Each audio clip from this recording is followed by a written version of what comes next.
Welcome to school of merit. School of মেরিটের online প্ল্যাটফর্মে চেনা অচেনা সকলকে স্বাগত জানাচ্ছি। আজকের ক্লাসে আমি আলোচনা করব ত্রিপুরা ইউনিভার্সিটির আন্ডারে এই বছর তোমরা যারা বিএ সিক্স সেমিস্টারে পড়াশোনা করছো, তোমাদের যে সফট স্টাডি কোর্সগুলো রয়েছে সেগুলোর মধ্যে একটি ইম্পর্টেন্ট সাবজেক্ট হচ্ছে ইন্ডিয়ান কনস্টিটিউশন অ্যান্ড প্ল্যানিং। সেই ইন্ডিয়ান কনস্টিটিউশন অ্যান্ড প্ল্যানিং এই সাবজেক্টের ইউনিট 2 এর উপর আমি আজকে ডিসকাশন করতে যাচ্ছি। তো ইতিমধ্যেই ইউনিট 1 এর উপর আমি আলোচনা করে নিয়েছি। তোমরা যারা যারা ইউনিট 1 এর ক্লাসটি দেখোনি অবশ্যই ইউটিউবে দেখে নিও। আর ক্লাসটি শুরু করার আগে তোমরা যারা যারা আমার চ্যানেলে নতুন রয়েছো অবশ্যই চ্যানেলটিকে সাবস্ক্রাইব করে দিও। তার ফলে নতুন নতুন যখনই আমি ভিডিও দেব সবার আগে তোমার কাছে পৌঁছে যাবে। যাই হোক, তো ইউনিট 2 এ যে টপিকগুলো দেওয়া রয়েছে সবগুলো টপিকের উপরে আমি সংক্ষেপে আলোচনা করতে যাচ্ছি। এই আলোচনাগুলো অবশ্যই তোমাদের জানা এবং মনে রাখা প্রয়োজন, কারণ তোমরা জানো তোমাদের এমসিকিউ আসে পরীক্ষাতে। আর এই এমসিকিউ গুলো খুঁটিনাটি ভাবে যদি একটু না পড়ো না বুঝো তাহলে কিন্তু পরীক্ষায় অনেক সময় মিস হয়ে যাওয়ার সম্ভাবনা থাকে। তার জন্য এই আলোচনা বা বেসিক কনসেপ্টটা তোমাদের অবশ্যই জানা থাকা প্রয়োজন। চলো আর দেরি না করে আমরা আলোচনায় চলে যাই। তা আমাদের ইউনিট 2 তে যে টপিকগুলো দেওয়া রয়েছে সেগুলোর মধ্যে প্রথম টপিকটাই হচ্ছে দ্য ইউনিয়ন এক্সিকিউটিভ, অর্থাৎ কেন্দ্রীয় কার্যনির্বাহী। কারা কেন্দ্রীয় কার্যনির্বাহী? যেমন প্রধানমন্ত্রী, রাষ্ট্রপতি এবং যে মন্ত্রিসভা রয়েছে, অন্যান্য যে মন্ত্রী পরিষদ যারা রয়েছেন তাদেরকে নিয়েই হচ্ছে ইউনিয়ন এক্সিকিউটিভ, অর্থাৎ কেন্দ্রীয় কার্যনির্বাহী। তো প্রধানমন্ত্রী, পাশাপাশি ভারতের রাষ্ট্রপতি এবং অন্যান্য যে মন্ত্রীরা রয়েছেন সবাই মিলেই এই ইউনিয়ন এক্সিকিউটিভ বা কেন্দ্রীয় কার্যনির্বাহী। তো ভারতের শাসন ব্যবস্থায় এই কেন্দ্রীয় কার্যনির্বাহী, যেটাকে আমরা ইউনিয়ন এক্সিকিউটিভ বলে থাকি, এটা একটা গুরুত্বপূর্ণ অঙ্গ, মোস্ট ইম্পর্টেন্ট। এটি মূলত রাষ্ট্রপতি, প্রধানমন্ত্রী এবং মন্ত্রিসভা এগুলো নিয়েই গঠিত হয়। তো সংবিধানের 52 নম্বর থেকে 78 নম্বর যে ধারা রয়েছে এই ধারাগুলোর মধ্যেই এই যে ইউনিয়ন এক্সিকিউটিভ বা কেন্দ্রীয় কার্যনির্বাহী তাদের সংক্রান্ত যে বিধানগুলো, যে রীতিনীতিগুলো সেগুলো উল্লেখ রয়েছে। আমরা যদি রাষ্ট্রপতির কথা বলি, অর্থাৎ প্রেসিডেন্টের কথা, রাষ্ট্রপতি হলেন ভারতের রাষ্ট্রের সাংবিধানিক প্রধান, কিন্তু প্রকৃত ক্ষমতা কিন্তু তার হাতে থাকে না, এটা আমরা সবাই জানি। তাকে একটা নির্বাচক মণ্ডলীর দ্বারা পরোক্ষভাবে নির্বাচিত করা হয়, যেখানে লোকসভা এবং রাজ্য বিধানসভার নির্বাচিত সদস্যরাই অংশ নেন। রাষ্ট্রপতির কার্যকালের মেয়াদ কত বছর? 5 বছর। তবে পুনর্নির্বাচনের কিন্তু সুযোগ রয়েছে। তিনি সংসদ অধিবেশন আহ্বান করা, মুলতবি ঘোষণা করা, মুলতবি ঘোষণা করা মানে কি অধিবেশনটা শেষ করে দেওয়া, এবং বিভিন্ন যে বিলগুলো রয়েছে এগুলোতে স্বাক্ষরের মাধ্যমে ওই বিলগুলোকে তিনি আইনে পরিণত করতে পারেন। এমনকি রাষ্ট্রপতির জরুরি অবস্থার কথা আমরা সবাই শুনেছি, যে জরুরি অবস্থাগুলো জারি করা অর্থাৎ ঘোষণা করা এটা তিনি করতে পারেন। পাশাপাশি প্রতিরক্ষা, বিদেশ নীতি ও অর্থনীতি সংক্রান্ত যে সাংবিধানিক ক্ষমতাগুলো রয়েছে সবগুলোই রাষ্ট্রপতির হাতেই থাকে। তবে তিনি প্রধানমন্ত্রীর পরামর্শ ছাড়া কিন্তু এইসব কোনোটাই করতে পারেন না। রাষ্ট্রপতি, বিচারপতি, পাশাপাশি রাজ্যপাল এবং সেনাবাহিনীর যে প্রধান তাদেরকে নিয়োগ দিয়ে থাকেন, অর্থাৎ নিয়োগ সংক্রান্ত যে ক্ষমতাগুলো উচ্চপদস্থ কর্মচারীদের, এগুলো সবগুলোই রাষ্ট্রপতির হাতেই থাকে। ভারতীয় যে গণতন্ত্র, এই গণতন্ত্রে রাষ্ট্রপতির ভূমিকা অনেকটা প্রতীকী হলেও সাংবিধানিক ভারসাম্য রক্ষায় কিন্তু তার ভূমিকা গুরুত্বপূর্ণ। যেমন আমরা যদি এখন প্রধানমন্ত্রীর কথা বলি, প্রধানমন্ত্রী হলেন ভারতের কার্যকরী প্রধান এবং সরকার পরিচালনার কিন্তু কেন্দ্রবিন্দু প্রধানমন্ত্রী, কারণ প্রধানমন্ত্রী হচ্ছেন দেশের প্রধান। রাষ্ট্রপতির দ্বারা লোকসভার যে সংখ্যাগরিষ্ঠ দল সেই দলের নেতা হিসেবে তাকে নিয়োগ করা হয়। তাহলে প্রধানমন্ত্রীর নিয়োগটা আমরা জেনে নিলাম, যে তিনি মন্ত্রীদের নিয়োগের পরামর্শ দেন, কোন কোন মন্ত্রীকে নিয়োগ করতে হবে সেই পরামর্শটা প্রধানমন্ত্রী দেন। আর সেই পরামর্শ অনুসারেই কিন্তু রাষ্ট্রপতি তাদেরকে কি করেন? নিয়োগ দেন এবং মন্ত্রিসভার কাজ সমন্বয় করেন। অর্থাৎ রাষ্ট্রপতির প্রধান পরামর্শদাতা হিসেবে কিন্তু এই প্রধানমন্ত্রীকে ভূমিকা নিতে দেখা যায়। প্রধানমন্ত্রী সংসদের প্রতি দায়বদ্ধ এবং তার নেতৃত্বে মন্ত্রিসভা কাজ করে। বুঝতে পেরেছো? পুরো মন্ত্রিসভাটা সভাটা কার নেতৃত্বে কাজ করে? প্রধানমন্ত্রীর নেতৃত্বে কাজ করে। তিনি হচ্ছেন লিডার। নীতি নির্ধারণ করা, প্রশাসনিক সিদ্ধান্ত ও আইন প্রণয়নের ক্ষেত্রে প্রধানমন্ত্রীর ভূমিকা অত্যন্ত গুরুত্বপূর্ণ। বুঝতে পেরেছ? বিভিন্ন নীতি নির্ধারণ করা, পাশাপাশি প্রশাসনিক বিভিন্ন সিদ্ধান্ত নেওয়া, ডিসিশন মেকার, যিনি ডিসিশন নেবেন, কারণ তিনি হচ্ছেন দেশের প্রধান। সুতরাং সব ধরনের ডিসিশন তো তিনি নেবেন, তাই না? তো তার ভূমিকা অত্যন্ত গুরুত্বপূর্ণ এইসব ক্ষেত্রে। তিনি রাষ্ট্রপতিকে গুরুত্বপূর্ণ সিদ্ধান্ত সমূহে পরামর্শ দেন। এবং আগেই বলা হয়েছে তিনি পরামর্শদাতা হিসেবে কাজ করেন এবং বিদেশ সফর করা ও আন্তর্জাতিক সম্পর্কেও মুখ্য ভূমিকা পালন করেন। বিদেশ সফর করেন অর্থাৎ আমাদের ভারতবর্ষ থেকে দেখা গেল আমেরিকায় যাওয়া, অন্য একটা দেশে যাওয়া, এই কাজগুলো কিন্তু সাধারণত প্রধানমন্ত্রীকেই দেখা যায় ফ্রিকোয়েন্টলি। রাষ্ট্রপতিকে কিন্তু আমরা দেখি না যে বিদেশ সফর করেন খুব বেশি। প্রধানমন্ত্রী বিদেশ সফরগুলো বেশি করেন। প্রধানমন্ত্রী সংসদে সরকারের অবস্থান ব্যাখ্যা করেন, অর্থাৎ সরকার এখন কোন অবস্থায় রয়েছে, তার স্ট্যাটাসটা কি, এটা সংসদে উপস্থাপন করা, বিরোধী দলে যারা রয়েছেন তাদের সামনে নিজেদের অবস্থানটা তুলে ধরা, এই কাজটা তিনি করেন। পাশাপাশি যারা বিরোধী দলে থাকবে তাদের বিভিন্ন প্রশ্ন থাকে, এই প্রশ্নগুলোর উত্তরও তিনি দিয়ে থাকেন। তিনি কার্যত দেশের সর্বোচ্চ ক্ষমতাধারী ও প্রশাসনের চালক আমরা বলতে পারি, কারণ পুরো প্রশাসন ব্যবস্থাটাকে তিনি পরিচালিত করে থাকেন। ভারতের সংবিধানে রাষ্ট্রপতি ও প্রধানমন্ত্রী এই দুই পদ একে অপরের পরিপূরক, এটা আমরা বলতে পারি। অর্থাৎ একটা ছাড়া আরেকটা চলবে না। রাষ্ট্রপতি প্রধানমন্ত্রীকে ছাড়া চলতে পারবেন না, বা শুধু প্রধানমন্ত্রী থাকলেও দেশ চলবে না। রাষ্ট্রপতি হলেন রাষ্ট্রের প্রধান, আমরা যদি এক কথায় বলি, কিন্তু বাস্তব শাসন ক্ষমতা প্রধানমন্ত্রীর হাতেই কেন্দ্রীভূত। তাহলে আমরা বুঝতে পেরেছি যে প্রধানমন্ত্রী এবং রাষ্ট্রপতি এই দুইটার যে একটা সম্পর্ক রয়েছে, এবং প্রধানমন্ত্রী রাষ্ট্রপতি কিরকম ভূমিকা পালন করেন একটা রাষ্ট্র বা দেশ পরিচালনার ক্ষেত্রে। যাই হোক, আমাদের যে নেক্সট টপিকটা ইউনিট 2 এ, সেটা হচ্ছে দ্য ইউনিয়ন লেজিসলেচার। তার কম্পোজিশন দেখব, ফাংশন দেখব, এবং রুল অফ স্পিকার, অর্থাৎ যিনি স্পিকার, সংসদের যিনি স্পিকারের ভূমিকা পালন করেন, তার কি কি ভূমিকা রয়েছে, এবং পাশাপাশি দ্য ইউনিয়ন লেজিসলেচার যেটা যেটা হচ্ছে কেন্দ্রীয় আইনসভা, এটা কিভাবে গঠিত হয়েছে, এটার কার্যাবলী কি, এবং স্পিকার কি ভূমিকা পালন করেন, ওইটাই আমরা দেখব এই টপিক থেকে। তো ভারতের গণতান্ত্রিক কাঠামোয় এই আইনসভা বা সংসদ, এটা খুব গুরুত্বপূর্ণ একটা অঙ্গ আমরা বলতে পারি। তো ভারতীয় সংবিধানের ৭৯ থেকে ১২২ ধারা মনে রাখবে, 79 থেকে 122 ধারার মধ্যেই এই যে কেন্দ্রীয় সংসদ বা ইউনিয়ন লেজিসলেচারের যে ব্যাপারটা, এটা উল্লেখ রয়েছে। এই সংক্রান্ত যে বিধি বিধানগুলো, রীতিনীতিগুলো সবগুলো এই ধারার মধ্যে আছে। এই সংসদ আইন প্রণয়ন, পাশাপাশি সরকারের উপর নিয়ন্ত্রণ এবং জনগণের প্রতিনিধিত্ব নিশ্চিত করে। অর্থাৎ জনগণের আশা আকাঙ্ক্ষা, তাদের যে ইচ্ছা, তাদের যে কথা, এগুলো কিন্তু এই সংসদের মধ্য দিয়েই কি হয়, প্রতিফলিত হয়। ভারতের যে কেন্দ্রীয় সংসদ, এটাকে তিনটা অংশ আমরা বলতে পারি, তিনটা অংশ নিয়ে এটা গঠিত। কি কি? এটার মধ্যে রাষ্ট্রপতি থাকেন, প্রেসিডেন্ট, একটু আগে আমরা পড়লাম। রাজ্যসভা থাকেন, যেটা হচ্ছে উচ্চ কক্ষ হিসেবে আমরা বলে থাকি। পাশাপাশি নিম্ন কক্ষে কোনটা রয়েছে, লোকসভা, এটা থাকে। তো রাজ্যসভাটা কি? এটা একটা স্থায়ী কক্ষ, সম্পূর্ণ ভঙ্গ হয় না কিন্তু এই কক্ষ। মোট সদস্য সংখ্যা সর্বাধিক 250 জন পর্যন্ত থাকতে পারে।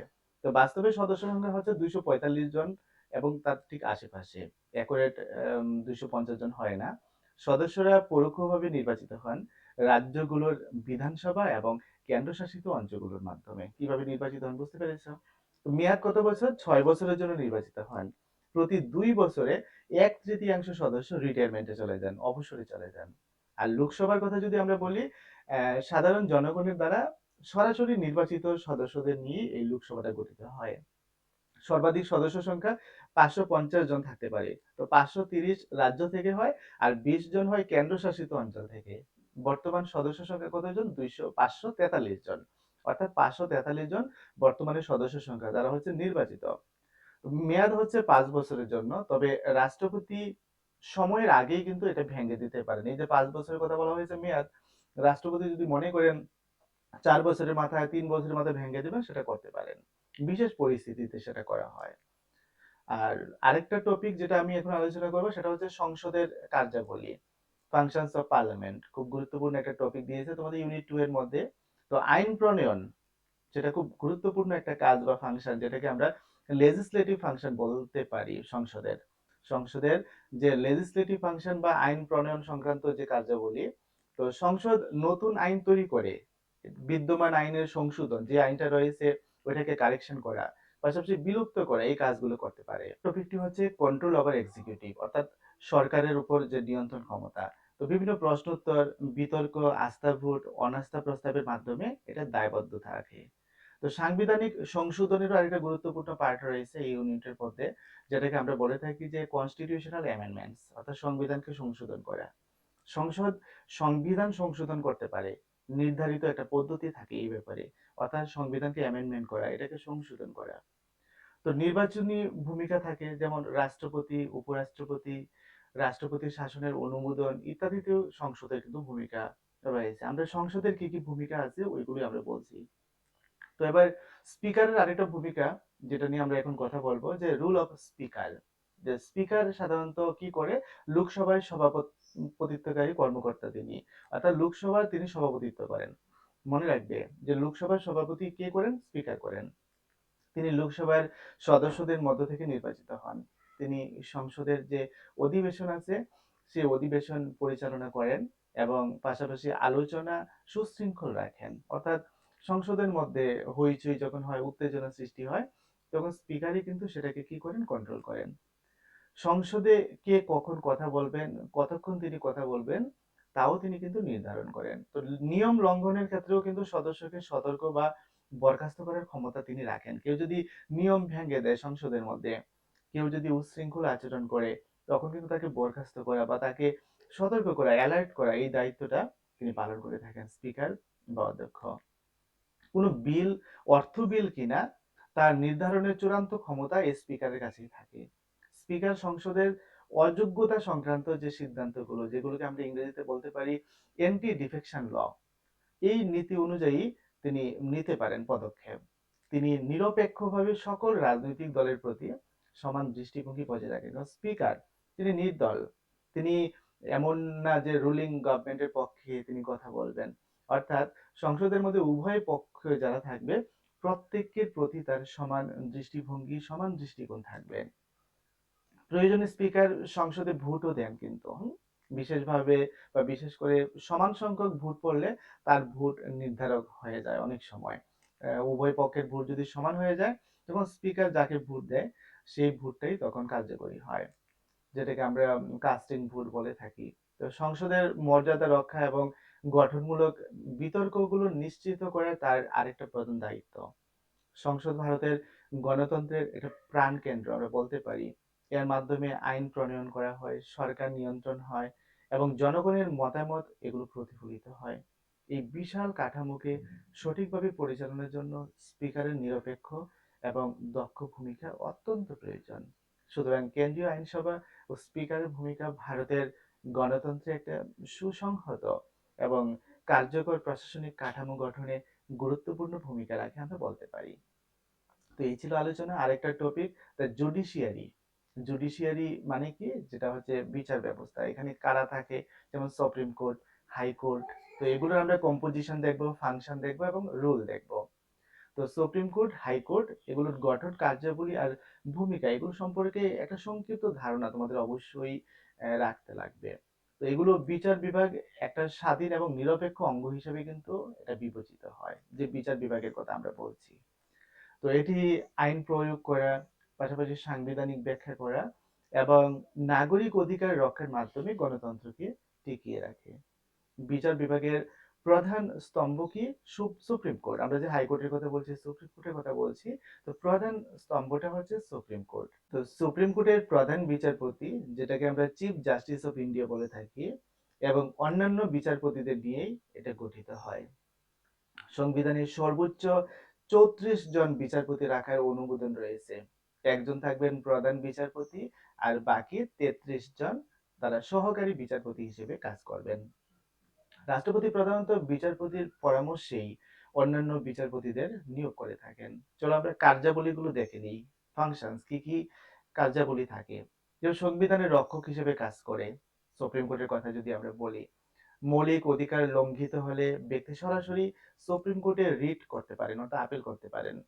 রাজ্য বনাম রাজ্য, এক রাজ্যের সাথে অন্য রাজ্য, বা কেন্দ্র বনাম রাজ্য, কেন্দ্রের সাথে কোনো রাজ্য, এই সরকারগুলোর মধ্যে যখন কোনো বিরোধ তৈরি হয়, তখনই সুপ্রিম কোর্টই সেই বিরোধের কি করে থাকেন, নিষ্পত্তি করে থাকেন। তো হাইকোর্টের রায় বা আদেশের বিরুদ্ধেও আপিল কিন্তু শুনেন। মূল, আপিল এবং উপদেষ্টা, এই ৩ ধরনের এখতিয়ার তিনি প্রয়োগ করেন। অর্থাৎ সুপ্রিম কোর্ট মূল, আপিল এবং উপদেষ্টা এই ৩ ধরনের এখতিয়ার প্রয়োগ করে থাকেন। তার ভূমিকা কি? চলো দেখি আমরা। সুপ্রিম কোর্ট ভারতের সর্বোচ্চ আদালত আমরা বলতে পারি। এর রায় চূড়ান্ত এবং বাধ্যতামূলক। সুপ্রিম কোর্ট যে রায় দেবেন সেই রায় কিন্তু আমাদের কি করতে হয়? মানতে হয়। এটি আইন এবং প্রশাসনের কার্যক্রম বিচার করে সাংবিধানিক সীমার মধ্যেই রাখে ব্যাপারটাকে।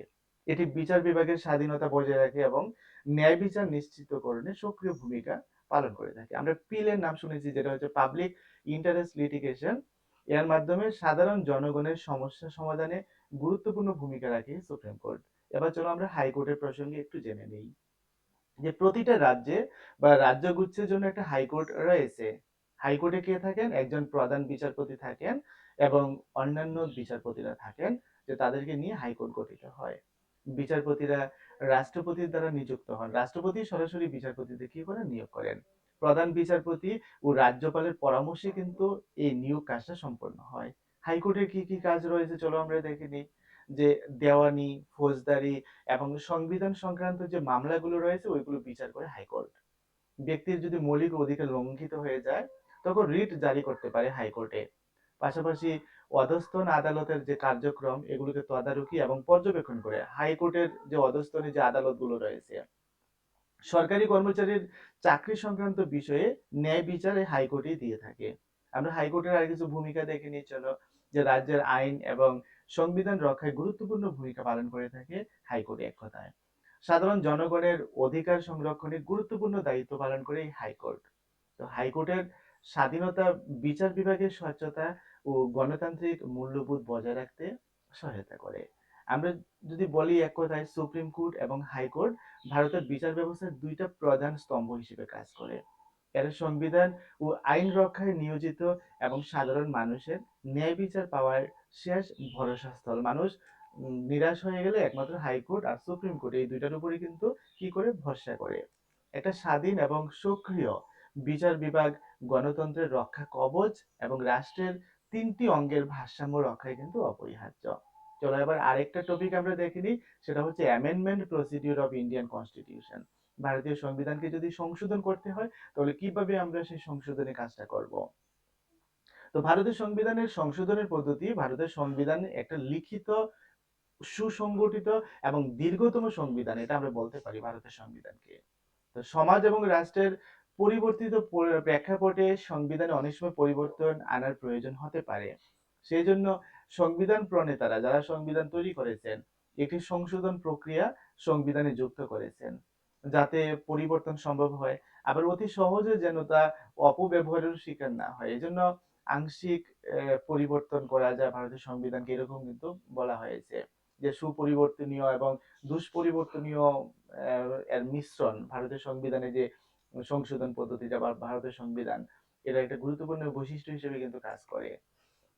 আমরা যদি সংশোধনের প্রয়োজনীয়তার কথা বলি, যে সময়ের সঙ্গে সামাজিক, রাজনৈতিক এবং অর্থনৈতিক পরিবর্তনের সাথে সামঞ্জস্য রাখতে সংবিধানকে সংশোধন করতে হয়। পাশাপাশি প্রযুক্তি, মানুষের অধিকার, প্রশাসনিক কাঠামো প্রভৃতির ক্ষেত্রে অনেক সময় নতুন চাহিদা জাগে, সেগুলোকে মেটানোর প্রয়োজনেও কিন্তু সংবিধান সংশোধন করতে হয়। তো ভারতীয় সংবিধানের ধারা ৩৬৮ অনুযায়ী সংসদ সংবিধানে সংশোধন আনতে পারে। তবে সংশোধনের ধরন অনুসারে পদ্ধতিও ভিন্ন হয়ে থাকে। ভারতের সংবিধানে ৩ রকমের সংশোধনের পদ্ধতি রয়েছে। কি কি? যেমন ১ নম্বর হচ্ছে সরল পদ্ধতিতে সংশোধন বা সিম্পল মেজরিটি যেটা। কিছু অনুচ্ছেদ যেমন সংশোধনের সংসদের কার্য পদ্ধতি, রাজ্যের পুনর্গঠন ইত্যাদি শুধু সাধারণ সংখ্যাগরিষ্ঠতা দিয়ে সংশোধন করা যায়। অর্থাৎ সংখ্যাগরিষ্ঠ মেজরিটি যেটা বলবে সেই অনুসারে করা যায়। এই সংশোধনের জন্য ধারা ৩৬৮ প্রয়োগ করতে হয় না। বিশেষ সংখ্যাগরিষ্ঠতায় সংশোধন আরেকটা, যেমন বাই স্পেশাল মেজরিটি। যেমন বেশিরভাগ গুরুত্বপূর্ণ সংশোধনের জন্য এই পদ্ধতি আমরা অনুসরণ করে থাকি ভারতের সংবিধান সংশোধনের ক্ষেত্রে। যে সংশোধনী বিল ২ কক্ষে আলাদা আলাদাভাবে উপস্থিত সদস্যদের ২/৩ ভোটে এবং সর্বমোট সদস্যদের সংখ্যাগরিষ্ঠতা সহ পাশ হতে হয়, তখনই সংবিধান সংশোধিত হয়। বিশেষ সংখ্যাগরিষ্ঠতা প্লাস রাজ্যের অনুমোদন এই পদ্ধতিতেও আমরা করে থাকি। কিছু গুরুত্বপূর্ণ বিষয় যেমন কি? যেমন সংসদ এবং রাজ্যের ক্ষমতার বিভাজনের যদি প্রয়োজন হয়, রাষ্ট্রপতি নির্বাচন পদ্ধতি, পাশাপাশি সুপ্রিম কোর্ট এবং হাইকোর্টের যে কাঠামো, এগুলোর পরিবর্তনের জন্য শুধু সংসদের সংখ্যাগরিষ্ঠতা যথেষ্ট নয়। অন্তত 50% অর্থাৎ 50% রাজ্যের বিধানসভার অনুমোদনও কিন্তু কি হয়, প্রয়োজন হয়। তো সংশোধনী প্রক্রিয়ার যে ধাপগুলো সেগুলো আমি একটু সংক্ষেপে তোমাদের বলে দিচ্ছি। স্টেপস অফ অ্যামেন্ডমেন্ট যেগুলো, যেমন 1 নম্বর ধাপে রয়েছে সংসদের যে কোনো কক্ষে সংশোধনী বিল উত্থাপন করা হয়। সরকারি বা বেসরকারি সদস্য প্রত্যেকে করতে পারেন। দ্বিতীয়ত কি, যেমন সংশ্লিষ্ট সংখ্যাগরিষ্ঠতায় তা উভয় পক্ষে পাশ করতে হয়, উভয় কক্ষের মধ্যে এটা কি করতে হয়, পাশ করতে হয়। পাশ হওয়ার পর রাষ্ট্রপতির অনুমোদনের জন্য পাঠানো হয়, সেটা রাষ্ট্রপতি বিবেচনা করবেন। রাষ্ট্রপতি অনুমোদন দিলে তা শেষ পর্যন্ত কি আইন হিসেবে কার্যকর হয়। তিনি তা ফিরিয়ে দিতে পারেন না, এটাকে একটা না একটা ব্যবস্থা তিনি করবেন। যদি রাজ্যসমূহের অনুমোদন প্রয়োজন হয় তা আগে সম্পন্ন হতে হবে, সবার আগে। 1973 সালের কথা আমরা বলতে পারি। 1973 সালে কেশবানন্দ ভারতী মামলায়, এটা একটা মামলা হয়েছিল, কোর্ট রায় দেয় যে সংসদ সংবিধান সংশোধন করতে পারে, তবে সংবিধানের মৌলিক কাঠামো, যেটাকে আমরা বেসিক স্ট্রাকচার বলি, ওইটাকে কিন্তু কি করা যাবে না, কোনোভাবে নষ্ট করা যাবে না। এই নীতির ফলে মৌলিক অধিকার, বিচার বিভাগের যে স্বাধীনতা, পাশাপাশি ধর্মনিরপেক্ষতা, আর একটা বিষয় হচ্ছে গণতন্ত্র ইত্যাদি অপরিবর্তনীয় বলে বিবেচিত হয়, এগুলো কখনো পাল্টানো যাবে না। যাই হোক, এবার আমরা সর্বশেষ আরেকটা টপিক নিয়ে কথা বলবো, সেটা হচ্ছে local self government in Tripura, ত্রিপুরায় স্থানীয় স্বশাসন ব্যবস্থা। তো ভারতের সংবিধানের 73তম এবং 74তম সংশোধনী আইন অনুযায়ী স্থানীয় স্বশাসন ব্যবস্থা এটা রয়েছে, যেটাকে আমরা লোকাল সেলফ গভর্নমেন্ট বলতে পারি। তো দেশের গ্রামীণ এবং শহরের স্তরে গণতান্ত্রিক বিকেন্দ্রীকরণকে বাস্তবায়িত করে এই লোকাল সেলফ গভর্নমেন্ট। ত্রিপুরা রাজ্যেও এই নীতির আলোকে দুইটা স্তরে স্থানীয় সরকার কাজ করে।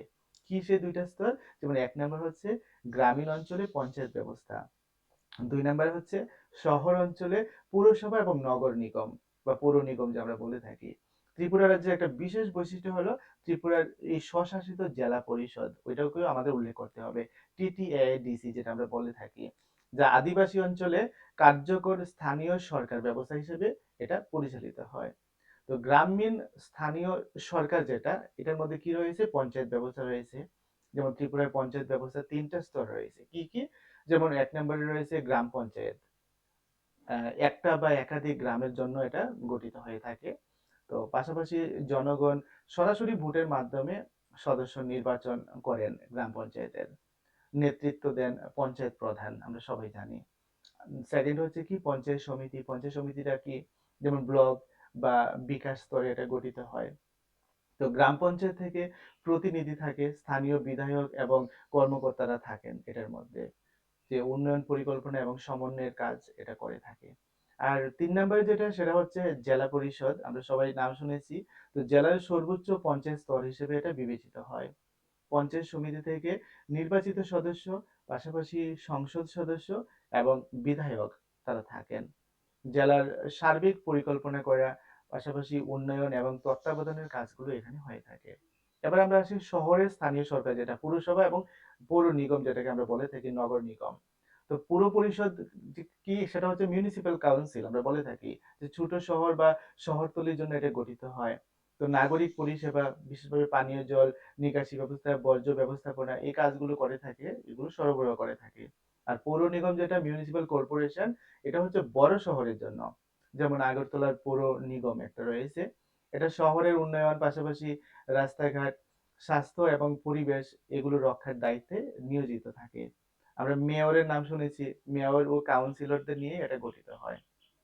তো ত্রিপুরার স্বশাসিত জেলা পরিষদ যেটা, যেটা হচ্ছে Tripura tribal area autonomous district council, যেটাকে সংক্ষেপে টিটিএডিসি বলা হয়ে থাকে। তো ত্রিপুরার 1/3 জনসংখ্যা আদিবাসী, আমরা সবাই জানি যে সংবিধানের ষষ্ঠ তফসিল অনুযায়ী এই টিটিএডিসি এটা গঠিত হয়, সালটা 1985 সাল, মনে রাখবে, এটার উপর কোশ্চেন আসে। এর বৈশিষ্ট্য কি, ত্রিপুরার 20টি ব্লকের মধ্যে 18টা টিটিএডিসির আওতাধীন, মনে রাখবে। এর নিজস্ব আইন প্রণয়ন ক্ষমতা আছে। পাশাপাশি নির্দিষ্ট বিষয়ের উপর, বিশেষভাবে ভূমি, আদিবাসী রীতিনীতি, যে পানীয় জলের ব্যবস্থাপনা, এই কাজগুলো সাধারণত করে থাকে। 30টি আসন রয়েছে, এই 30টি আসনের মধ্যে 28টি নির্বাচিত আর 2টি হচ্ছে মনোনীত। এর নিজস্ব একটা নির্বাচনী ব্যবস্থা ও বাজেট থাকে, আমরা সবাই জানি। এটা কি কি লক্ষ্য রয়েছে এবং ভূমিকা কি? যেমন আদিবাসী জনগোষ্ঠীর ভাষা, সংস্কৃতি এবং স্বশাসনের অধিকার সংরক্ষণ করে এই টিটিআইডিসি। পাশাপাশি স্থানীয় প্রশাসনে অংশগ্রহণ বাড়ানোর ও বিকাশ নিশ্চিত করা এটাও তার কাজ। সরকারি প্রকল্পের বাস্তবায়নে সক্রিয় ভূমিকা পালন করা টিটিআইডিসির কাজ। ত্রিপুরার স্থানীয় স্বশাসন ব্যবস্থা গ্রামীণ ও শহরের জনগণের নিজস্ব প্রতিনিধিদের মাধ্যমে প্রশাসন চালানোর সুযোগ দেয়। এটি গণতন্ত্রকে তৃণমূল স্তরে একেবারে গ্রাসরুট লেভেলে শক্তিশালী করে এবং উন্নয়নের গতি বাড়ায়। বিশেষভাবে এই টিটিআইডিসি ত্রিপুরার আদিবাসী জনগণের অধিকার ও সংস্কৃতি রক্ষায় গুরুত্বপূর্ণ ভূমিকা পালন করে থাকে। তো মোটামুটি এই টপিকগুলোই রয়েছে তোমাদের ইউনিট 2 এর মধ্যে। তো আমি প্রত্যেকটা টপিকের উপরেই বেসিক কনসেপ্টটা তোমাদের দিয়ে দিয়েছি। এটা মনে রেখে বুঝে এমসিকিউ গুলো পড়ার চেষ্টা করবে, তাহলে ভুলবে না। আর তোমরা যারা যারা স্কুল অফ মেরিট অনলাইন প্ল্যাটফর্মের সাথে পরিচিত নও, তোমাদের উদ্দেশ্যে বলছি, গুগল প্লে স্টোরে স্কুল অফ মেরিট অথবা ত্রিপুরা এক্সাম নামে দুটি মোবাইল অ্যাপ্লিকেশন রয়েছে। যে কোনো একটি মোবাইল অ্যাপ্লিকেশন ইনস্টল করে তোমরা স্কুল অফ মেরিটে রেজিস্ট্রেশন করতে পারো এবং অনলাইন ক্লাসে যুক্ত হতে পারো। পরীক্ষায় সর্বোচ্চ কমনের গ্যারান্টি সহ স্কুল অফ মেরিটে নিয়মিত ক্লাস করানো হয়। যারা যারা স্কুল অফ মেরিটে পড়ছে বিগত বছরগুলোতে প্রত্যেকে আউটস্ট্যান্ডিং রেজাল্ট করেছে। ঠিক আছে, তাহলে আজকের ক্লাস এখানে শেষ করছি। প্রত্যেকে আগামী ক্লাসে আসার আমন্ত্রণ জানিয়ে, দেখার আমন্ত্রণ জানিয়ে আহ, এবং প্রত্যেকের সুস্থতা কামনা করে আজকের ক্লাস এখানে শেষ করছি। সবাই ভালো থাকবে।